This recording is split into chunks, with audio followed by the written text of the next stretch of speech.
Welcome back, Guardian, to the Rustopholis Armory. I haven't done one of these videos in a long time, and since we have a long time to grind between now and Beyond Light, I thought I'd go over my top picks from energy weapons, heavy weapons, and primary weapons, which is what episode 1 is going to be about. I'm not going to cover every type of weapon, just the ones that are currently dropping in the game, so any previous DLC weapons that are no longer available, I'm going to keep those off this list and just focus on weapons that everybody can farm out. One thing that I want to mention before we get started is, I'm not saying that these are the end-all, cure-all guns that you can have in this game. These are my god rolls, which may vary differently from your god rolls. For me, I like weapons that are agile and accurate while agile and have plenty of reliability when performing strategy, so I take the intrinsic stat of that weapon, find out what that weapon lacks in, and the perks that I can build back to make that weapon perform the way that I need it to. We'll talk more as this video plays along, but welcome to episode number 1. Hit subscribe. Become beast. In no particular order, Whispering Slab is a beast of a bow. My favorite perks on this bow are going to be Flexible String, Helical Fletching, and Fiberglass Arrow Shaft. When it comes to the perks available, my favorite ones are going to be Killing Wind and then Unrelenting. Like I said with Fiberglass Arrow Shaft, I'm trying to add back as much handling and stability and accuracy as much as possible. The reason why is because I like faster draw speed bows. If you didn't know, no matter what your draw speed is, the bow will always do the same amount of damage, which is different from what it used to be. Used to, the faster the draw speed, the less damage your bow would do. So if you had like a charge time masterwork or a draw speed masterwork and you masterworked it, it would do less damage than what it was when you first got that bow, basically. But that's all changed, and the trade-off nowadays is the faster the draw speed, the less accuracy your bow has. But the thing is I like to fire my bows back to back to back, so I'm always trying to find perks that can build back my accuracy, which is going to give me more pull speed to target. I want to have stability because after each arrow that I shoot, it's going to have me where I have to move the bow less back to target, and then the higher the handling that I have, the more agile the bow is going to be, which means I'm going to be able to sway it around a lot more lightweight feeling, and I'm going to be more accurate because of the accuracy. So by having the perks that you've seen previously, it's going to allow me to be the most accurate that I can be by having that fast of a draw speed, basically. Also, if you're not aware about Killing Wind with Hunter dodge recharge rates, every Killing Wind kill that you get takes 3.5 seconds off of the dodge recharge rate, so there's plenty of build options that can go with a ton of Hunter exotics in general, or even without an exotic, just by getting that faster dodge speed and mixing it with things like Bomber, Enhanced Bomber, any kind of perks like that. But when it comes to Icarus Grip, if you didn't know about Icarus on fusion rifles and for bows, it has a lingering effect shortly after you land. You'll still have that lingering accuracy effect, even though you're going to be planted on the ground when you fire it off. And that works on fusion rifles and for bows. Up next, let's talk about False Promises, which is a highly popular auto rifle nowadays. Arrowhead Break or Chambered Compensator are always going to be the barrels for this. Arrowhead's going to give you more of a vertical kick with a little bit of screen shake reduction, but Chambered Compensator also offers a really great vertical kick and a lot more screen shake reduction, which is highly beneficial on this auto rifle. The difference in the kick patterns is when you have Arrowhead Break, when you have targets lined up directly in front of you with little to no movement, just straight up shots, you're going to be a lot more accurate with Arrowhead Break on really any type of auto rifle or weapon in general.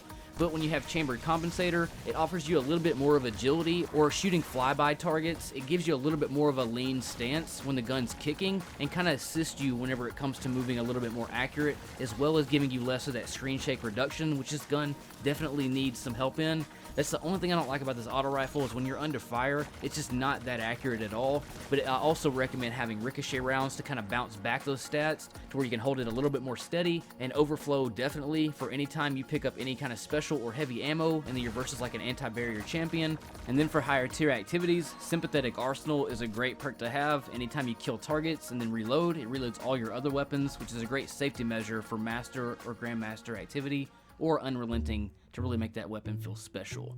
Now moving on to True Prophecy. These are my favorite sights when it comes to hand cannons. Really just for True Prophecy I like Hitmark, but any other hand cannon is always going to be Steady Hand or Fast Draw. Such as Better Devils, I like Fast Draw better, but really Steady Hand is great on all kinds of hand cannons. And then Fill Prep, and then always Explosive Rounds, which will go to a more deeper dive in Explosive Rounds in a little bit. But the natural reload of this weapon just kind of sucks. But when it comes to fill prep on any weapon, if you stick with it and really just learn fill prep, there's so many players that don't understand the full extent of what fill prep is offering you aside from reserves. But all you gotta do is just learn the crouch, reload, and jump to get that outlaw style reload at hand all around the map when you're on your combat flow. That works for fusion rifles, for rocket launchers, or slow reloading hand cannons like True Prophecy that saves you having to use a loader mod when you can just use this all the time. Here's all the perks available for it, which you can get some really good perks, but I always go explosive rounds every time it's an option. It's always going to be explosive rounds, and I'll explain why later in the video when we talk about scout rifles and things like that. As I was saying earlier, I don't normally like hit mark, but I have it on this, and I actually really like it on the True Prophecy. I do like steady hand and fast draw a lot as well, but hit mark really does complement True Prophecy really well. Here's an example of the fill prep reload as I just do it seamlessly jumping around the map. As soon as I land, it's just a natural habit for me to always crouch, reload, and jump so I can keep traversing around the map and still get that extremely fast reload speed with that style of damage coming out, especially with the explosive rounds. But trust me, learn the fill prep, and anytime you'll get that as an option, it'll always be your go-to every single time. And if you get it on a fusion rifle or a rocket, it's always extra ammo on top of that. But fill prep, especially on high damage weapons, is a lifesaver in combat, aside from all the other benefits of it. Moving on to the forward path. This is actually my favorite auto rifle this season. Here's all the available scopes that are the better scopes for it. And what I mean by better scopes is the zoom, the magnetism, the range, and just the focus fire you can get on console with it.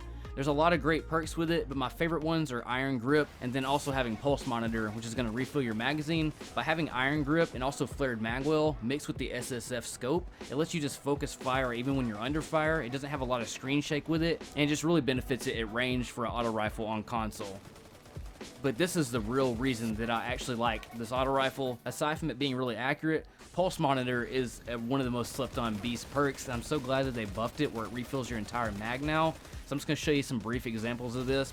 I can't tell you the hundreds of times that Pulse Monitor has saved my life in master or higher tier activities, and it always comes in the clutch in those situations where I need it to be there and come in on clutch, and that's why I really love it versus champions or any kind of ad, or if I'm low on ammo and need to just use my auto rifle, or if I need to plant a rift down and have my weapon reloaded while I get my shield busted during the process of planting a rift, which happens all the time. And I'm glad that I caught a little bit of these clips to show you examples of these, because you'd be surprised at how often this situation here happens right as you're planting the rift, because you know you're about to get busted, so you try to plant the rift before your shield gets busted, and saving you time on having to reload where you can just plant it and start firing right away.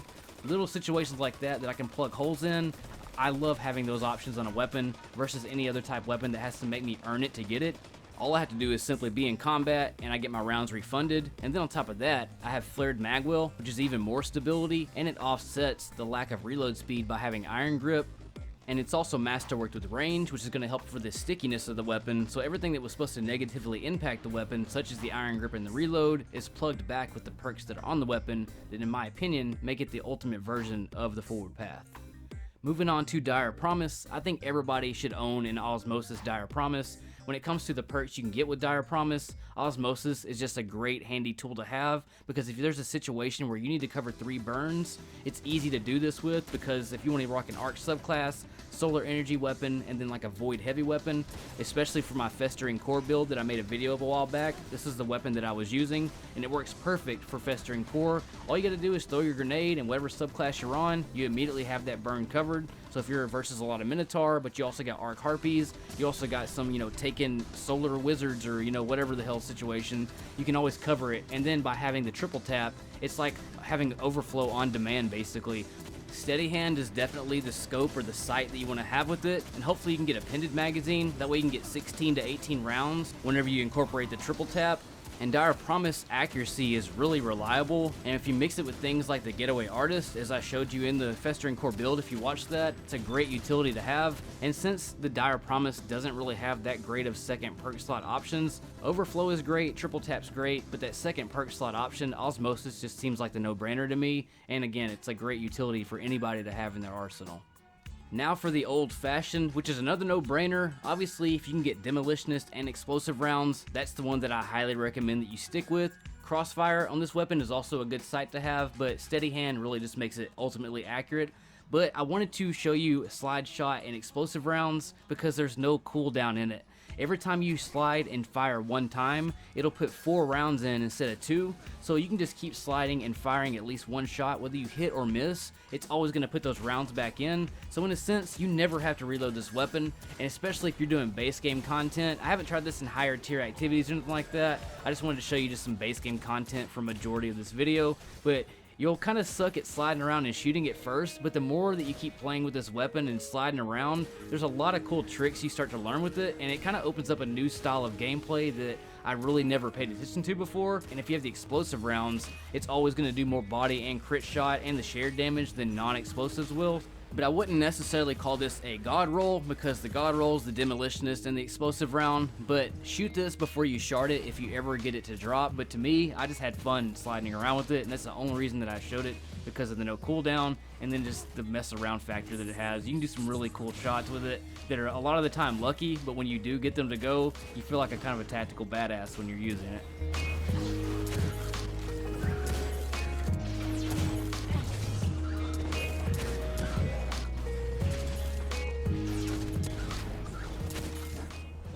I really didn't want to include any raid weapons in this video, but the fact that you can get this for free just by putting in the Last Wish chest, by going to the Last Wish raid, makes this kind of just, you might as well do it and take advantage of free chests from the raid, and these go to 1360. But ricochet rounds, I would rather have arrowhead break, but small bore was actually kind of surprising on this. But arrowhead and chambered are usually the options you want to have on pulse rifles, just for the more vertical kick.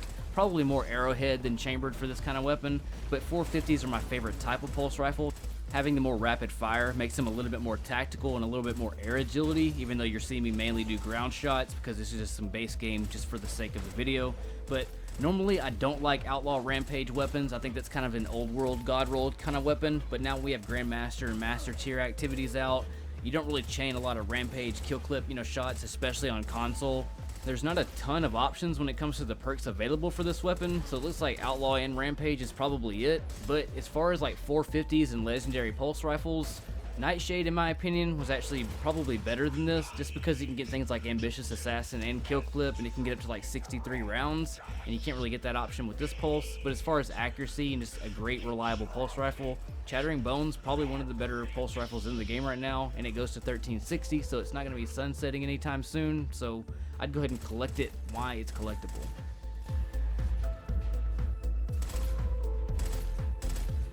Now I want to talk about explosive rounds and why I praise and use them so much. We're going to talk about Night Watch.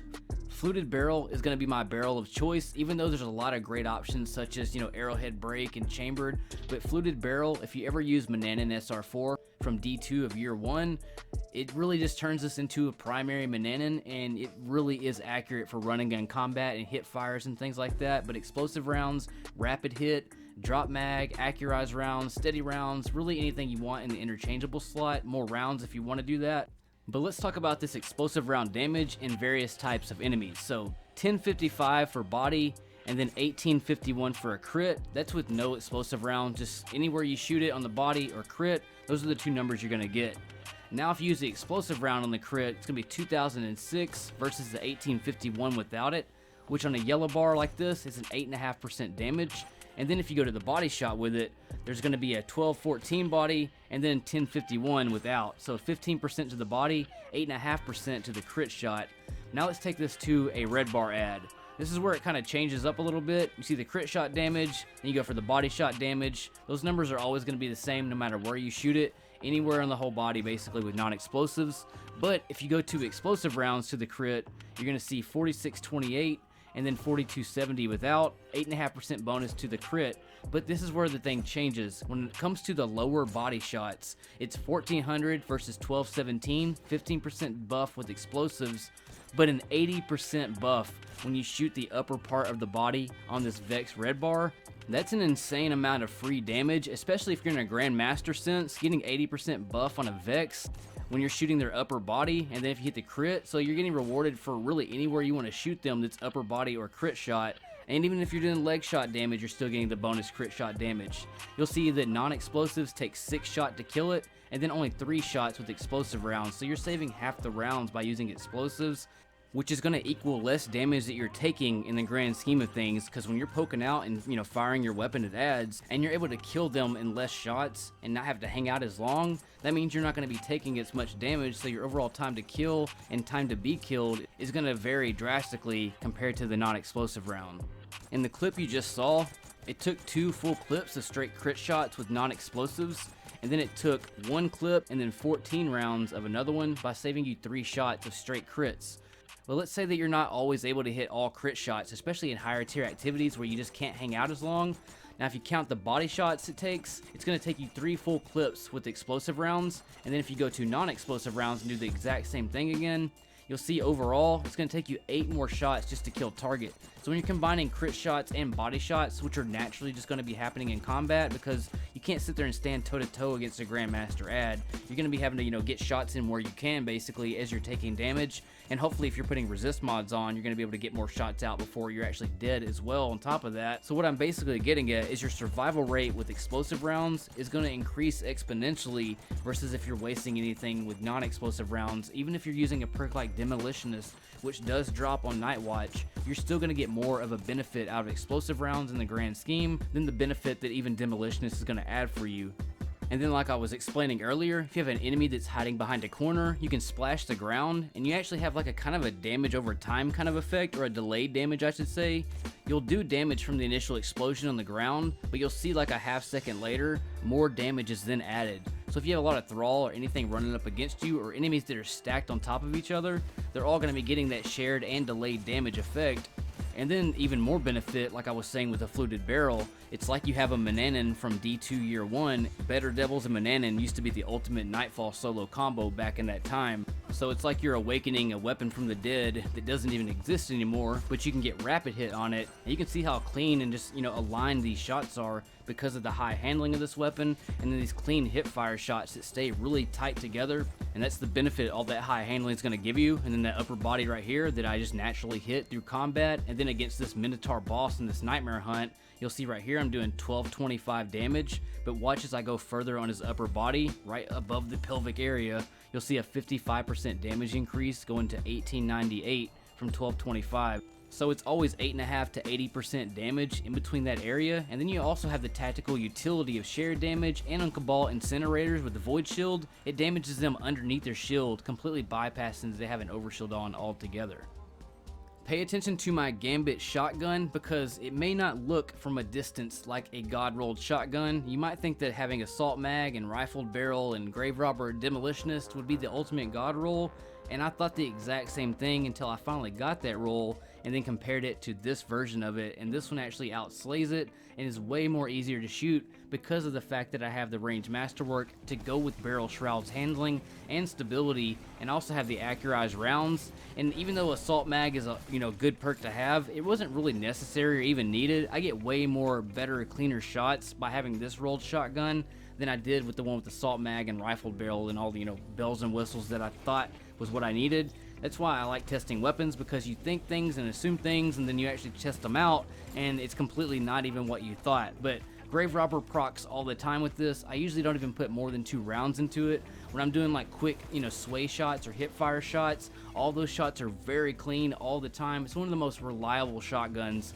that I've ever used in Destiny, and I'm really, really lucky that I have this roll because it really plays a huge benefit when it comes to Gambit reaping. And I also did a video versus like the perfect Paradox style shotguns versus the Hawthorne style shotties, and when you use the faster firing shotguns, you end up wasting about double the ammo when you're closing into target. Like if you close into like an orange bar Cabal, just a standard enemy that's a major, it usually takes 2 shots with the perfect Paradox when it only takes 1 shot with Hawthorne shotty. So the overall speed kill ability when it comes to those 2 shotguns is way quicker with Hawthorns than it is with anything else really. I made a video about some Gambit tactics a long time ago, how you can use the boss to your advantage to bounce you to the next boss phase, which you'll see me do right here. And when it comes to the build that I'm using, it's the same build that I made in the fastest Reaper build video a few weeks back. That builds a complete army of 1 on any random squad you get on with Gambit. Highly recommend checking that out.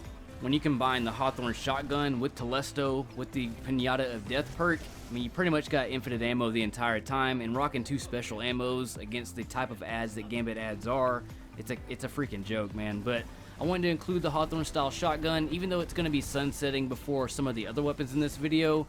There's no light level against the AI and Gambit, so you'll still be okay. It's just on the PvP side of things, so as long as you're not invaded, you should be fine. But if you find that specific role, definitely hang on to it, because it's an ultimate god role. Moving on to the next weapon, Cold Denial. As I was saying earlier, I'm not a huge fan of the slower firing pulse rifles, but Cold Denial is kind of one of the exceptions. If you can get Feeding Frenzy, Sympathetic Arsenal, or multi-kill clip with the ricochet rounds, or the flared magwell, and then arrowhead break, that's kind of a god roll. The only thing that I don't like about these style pulse rifles is they're a lazy type of weapon, if that makes sense. It's kind of like stand still, walk, and shoot. You're a tank pretty much. This is the tank version of a pulse rifle. They hit really hard, but when you add too much movement into them, hitting crit shots is kind of just out of the question on console, unless you're using some kind of modded controller that would help you with accuracy. But I use a stock PS4 controller, and anytime I try to add any kind of agility to these style pulses, it just seems like my shot and crit shot areas just kind of go out of whack at that point. It's a great support style weapon, but when it comes to trying to add back perks to make this a real beneficial weapon, I feel like you pretty much have to have Feeding Frenzy and multi-kill clip with Sympathetic Arsenal, something like that. This isn't going to be a run and gun style of weapon. You're pretty much going to use it how you're seeing me use it right here. Just line target up, fire target, get rounds back in quicker with Feeding Frenzy. Arrowhead Break's going to control the kick a lot better by adding the 30 points of that vertical recoil. But that's pretty much what it is with Cold Denial. It's reliable, but may not be for everybody. Same with the Transfiguration. Another raid weapon that I almost didn't want to include, but if you can get Moving Target, Rampage, Tac Mag, or Drop Mag, again with Chambered or Arrowhead Break, there's a lot of different versions that I have of this one, but this is definitely going to be a stand back kind of scout rifle. It's like a scout rifle, sniper rifle combo. It does have explosive round options, but you have to get the curated roll to get that, and I'm not 100% sure if you can get the curated roll from the free Last Wish chest. That's how I get all my raid weapons from Last Wish, so I have no idea about the curated versions. But if you could get explosive rounds with this, considering the huge buff explosive rounds that you saw earlier get, then that would obviously be the ultimate roll. But the style of shots that you're seeing right here is exactly what this is going to be for. And with new content from Beyond Light, they might create more situations where longer firing scout rifles such as Transfiguration could have more gameplay. They could build scenarios or situations around that to let other guns have more shine in them. And since it's a free weapon to get, you might as well grab it, because who knows, it might be one of the most OP weapons next season, or it might be just something you stick back in the vault. But either way, it doesn't sunset, and it's one of the more decent, slower firing scout rifles in the game right now. And now we are here to the final weapon. Last season I talked about learning how to take out all style of champions using a sidearm, and that was when I kind of just fell in love with Enigma's draw. But I didn't have this version until this season, and I wish I would have had this version last season, because I had the 13 round version, and it took around 13 rounds to take an anti-barrier shield off when it came to the Cabal LMG launcher dudes or whatever. So I'm saving this version of Enigma for when the one day comes around where sidearms are anti-barrier champs again, because it was one of the most fun and fulfilling experiences that I've had in Destiny in a while, learning how to dominate champions using nothing but a sidearm. So if you come across an Enigma draw with full auto and rapid hit, you want to get control SAS for the sights on it, but either way, hang on to it. You'll appreciate having that way on later down the road. But that's it for episode number 1, Guardian. Those are all the non-sunsetting weapons that I recommend to hang on to, that anyone in the game can get right now, between now and Beyond Light. If you can't tell by the tone of my voice, I am extremely exhausted. If you didn't hear, all 3 of the episodes had got corrupted and I lost them all. I'm only done with the first episode again. Lost around 70 plus hours of work, so sorry if this video wasn't what it was supposed to be. It actually had a lot more detail and information to begin with, but it is what it is. I just wanted to at least get the weapons out so you knew what they were. I could explain a little bit about them, but stay tuned for more episodes coming up in the future. Also, you can hit me up at Twitter/Rustopholis. Join my Twitter account. I post a lot of random stuff there all the time, just random information that I find throughout the universe. I even posted about the explosive round before the launch of this video. And also, if you haven't seen, I just recently launched my new Teespring merch, so if you're interested in supporting the work or helping out the channel growth or anything like that, or if you just want a souvenir to look back on one day at the time the Destiny was, I'm here for you, Guardians. Thanks for all that you do. Thanks for viewing. If you're new to the channel, definitely hit that subscribe button and join the Discord. Shout out to the B Squad. Thanks for all your support. Hope to see you all soon on the next video, next time. space.